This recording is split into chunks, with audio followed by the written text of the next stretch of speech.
జై శ్రీరామ్. అందరికీ నమస్కారం. వెల్కమ్ టు న్యూస్ అఖండ. నేను మీ కస్తూరి శ్రీధర్. మిత్రులారా, ఇప్పుడు నేను చెప్పబోయేటటువంటి ఈ వార్త ఒకసారి చూడండి. దీన్ని రాజకీయం అంటారా, లేకపోతే ఓటు బ్యాంకు రాజకీయం అంటారా, లేకపోతే ఇది దేశద్రోహం అంటారా, దీన్ని ఏమంటారు, దీనికి ఏ పేరు పెట్టాలో మీరే ఒకసారి ఆలోచించి మీరే చెప్పండి. ఓకేనా?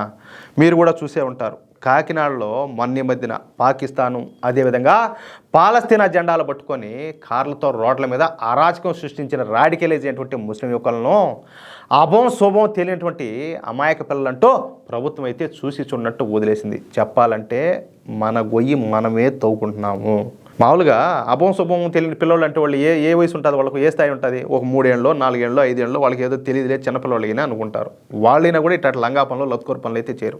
నువ్వు ఈ దేశంలో పుట్టి ఈ దేశంలో స్కాలర్షిప్లు తీసుకుంటా, ఈ దేశంలో సకల సదుపాయాలను పొందుతా, ఈ దేశ పౌరుడిగా చలామణి అవుతా, అవునా కదా, అన్ని పథకాలను కూడా పొందుతా, నువ్వు మళ్ళీ నీ దేశం పట్ల నువ్వు కనీసం దేశభక్తి అయినా కూడా చాటకుండా ఏ పాకిస్తాన్ జెండానో పాలస్తీనా జెండానో పట్టుకొని నువ్వు ఊరేగుతున్నావు అంటే నిన్నేమనాలా? నిన్ను దేశద్రోహి అనాలనా, లేకపోతే దేశ వ్యతిరేక అనాలనా, నిన్ను తీవ్రవాద అనాలనా, లేకపోతే నిన్ను జిహాదీ అనాలనా, ఏ పేరు పెట్టాలి నీకు? అలాంటిది అభం శుభం తెలియనటువంటి పిల్లవాళ్ళు అని చెప్పేసి ఎట్టంటారంటాలే.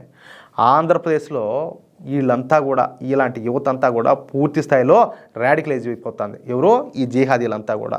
ఇది కేవలం కాకినాడలో మాత్రమే కాదు, కాకినాడకు మాత్రమే పరిమితం కాదు, ఆంధ్రప్రదేశ్లో ఉన్నటువంటి ప్రతి పట్టణంలో కూడా చాప్ కింద నీరు మాదిరికి ఇదే మాదిరి జరుగుతుంది. ఇది క్షేత్రస్థాయిలో పనిచేసేటటువంటి ప్రతి ఒక్కరికి కూడా చాలా బాగా తెలుసు. వాళ్ళు దాడులు చేస్తారు, ప్రభుత్వంలో ఉన్నటువంటి పార్టీలో వాళ్ళ ఓటు బ్యాంక్ కోసం చూసి చూడనట్టు వదిలేస్తాయి. ఆఖరకు పోలీస్ స్టేషన్ మీద చేసినటువంటి దాడులు కూడా అమాయకత్వంతో చిన్నపిల్లలు చేసినటువంటి దాడిగా భావించి వాళ్ళ మీద కేసులు తీయడానికి సిద్ధపడింది గత ప్రభుత్వం. సమయానికి జాతివాదులు స్పందించడం వల్ల అది ఆగిపోయింది అనమాట. ఇక్కడ నేను ఇంకొక మాట అయితే చెప్పదలుచుకున్నా. నిరభ్యంతరంగా వాళ్ళకు చదువు చెప్పించండి, అలాగే వాళ్ళకు షాదీఖానాలు కట్టించండి, ఆడపిల్లలకు ప్రయోజనాలు ఇవ్వండి, వాళ్ళను స్కూల్ దాకా తీసుకురావడానికి కావాల్సినటువంటి అన్ని చర్యలు కూడా తీసుకోండి, తప్పేమిలా. ఎందుకంటే వాళ్ళు దేశంలోనే ఉన్నారు కదా, వాళ్ళకి అన్ని సదుపాయాలు కూడా కల్పించండి. ఆడపిల్లలకు చక్కగా కంప్యూటర్ విద్య నేర్పించండి, అలాగే వాళ్ళ యువతకు కూడా మంచి ఉపాధి కల్పించండి. ఇలాంటి విషయాల్లో మీరు ఏమి చేసినా కూడా మాకు ఎటువంటి అభ్యంతరం కూడా లేదు. కానీ దేశానికి వ్యతిరేకంగా వాళ్ళు చేసేటటువంటి ఈ పాకిస్తాన్ జెండాలు పట్టుకొని పోవడం, లేకపోతే ఈ పాలస్తీనా జెండాలు ప్రదర్శించడం కానీ ఉగ్రవాద చర్యలుగానే మేమైతే భావిస్తాం. ఖచ్చితంగా ప్రతి ఒక్కరు కూడా అదే విధంగా భావించాలా? అవునా కదా? మీరు కూడా చెప్పండి. వాళ్ళకు మీరు బెయిల్ ఇవ్వడం కానీ, వాళ్ళని జైల్లో నుంచి బయటకు తీసుకురావడం కానీ చేస్తే మీరు దేశాన్ని మీకు తెలియకుండానే ఉగ్రవాదం యొక్క ఊబిలోకి నెడతారని చెప్పేసి అర్థం అన్నమాట.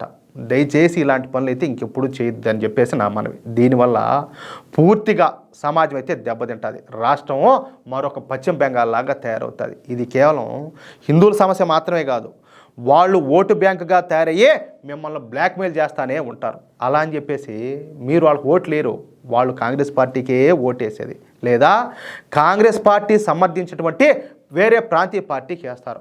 వాళ్ళ దగ్గర నుంచి ఎటువంటి ప్రయోజనాలు కూడా మీకైతే అందవు. కానీ భారత పౌరులుగా వాళ్లకు ఏ హక్కులు ఉన్నాయో, ఏ ప్రయోజనాలు ఉన్నాయో, ఏ పథకాలు వస్తాయో అవన్నీ కూడా చెప్పే కదా, అవన్నీ కూడా ఇవ్వండి, మాకు అభ్యంతరంలా.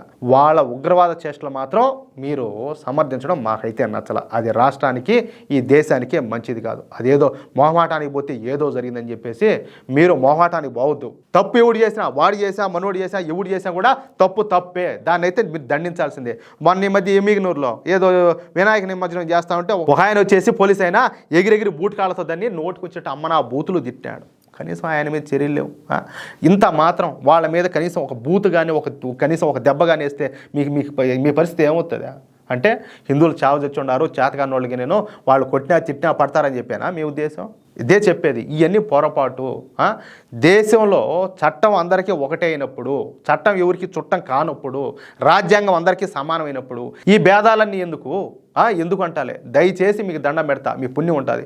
భవిష్యత్తునైతే ఊబిలేక నెట్టొద్దు. ఎంతోమంది కష్టపడి వాళ్ళ ధన మాన ప్రాణాలను త్యాగం చేస్తే ఈరోజు స్వేచ్ఛావాయువులు పిలుస్తున్నాం. అలాంటిది మీ స్వార్థ రాజకీయాల కోసం మళ్ళీ దేశం అయితే అగాధం లేక నెట్టొద్దని చెప్పేసి ప్రతి ఒక్కరిని కోరుకుంటున్నా.